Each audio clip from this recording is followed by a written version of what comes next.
Good morning. This is the morning news on Remo TV. I am Oluduro Jeremiah.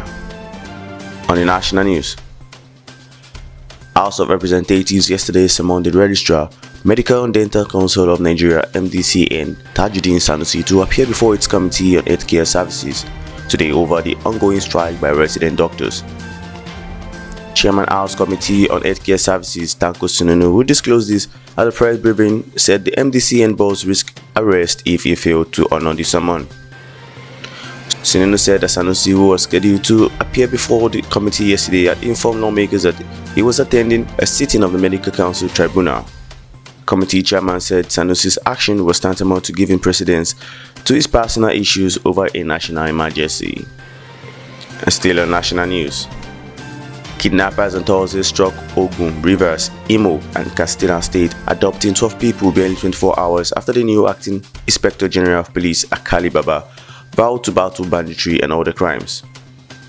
Reports show that between Wednesday night and Thursday, 2 persons were abducted in Ogun State, 8 in Imo State, Rivers State 1, and 1 in Katsina State.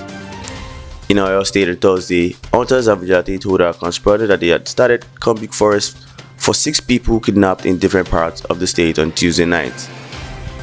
The IGP, shortly after assuming office at the Force Quarters Abuja on Wednesday, promised to confront terrorism, banditry, kidnapping, and secessionist agitations.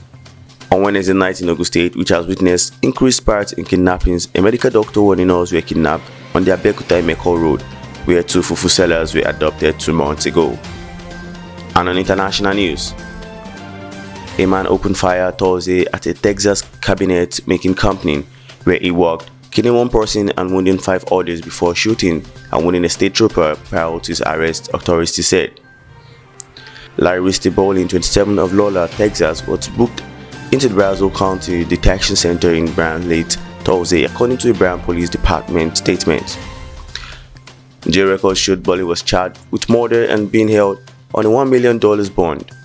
No antennum was listed for Bowling in jail record. Bryan Police Chief Eric Brooks told reporters he believes the suspect is an employee at the Kent Mall Cabinet location where the shooting happened.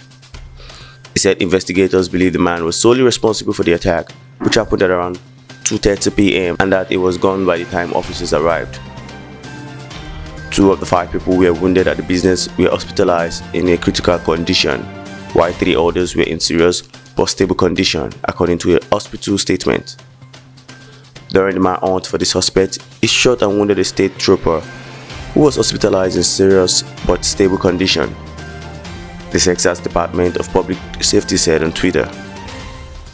On sport news, for the first time, Brazilians representing their country at the Olympics will undergo anti-racism training in a bid to deal with a deep-rooted problem that has sometimes stained the world of sport.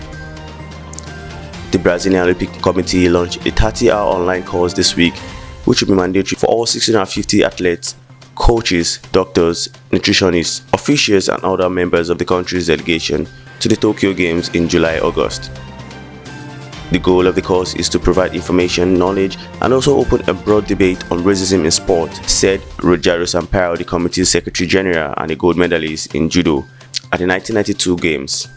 Racism is structural, but we believe the sporting world can no longer tolerate it, he told AFP. Around 55% of the population identifies as black or mixed race in Brazil, the last country in the New World to abolish slavery in 1888. Racial inequality can be a traumatic and loaded subject in a country of 212 million people, where whites earn nearly 75% more than people of color on average. The course will give an overview of the history of racial inequality in Brazil, address what racism in sport looks like, and teach members of the Olympic delegation what they can do if they witness or are victims of it. And lastly, on entertainment, an entrepreneur, Mr. Debi Michael Bamdele, is an ambassador, promoter, and a humanitarian who searches for young talent in the entertainment world. The CEO of Big Mike Entertainment, a company which was established in 2011.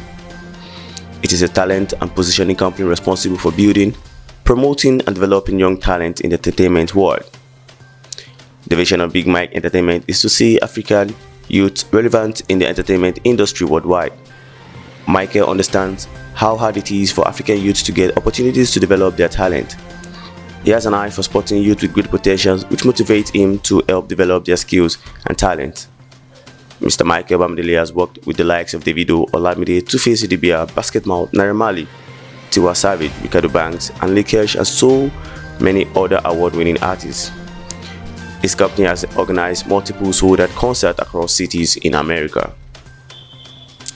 And that will be all in the morning news on Remo TV. For more news, check us on our social media platforms on Facebook, Twitter, Instagram, and YouTube at official Remo TV.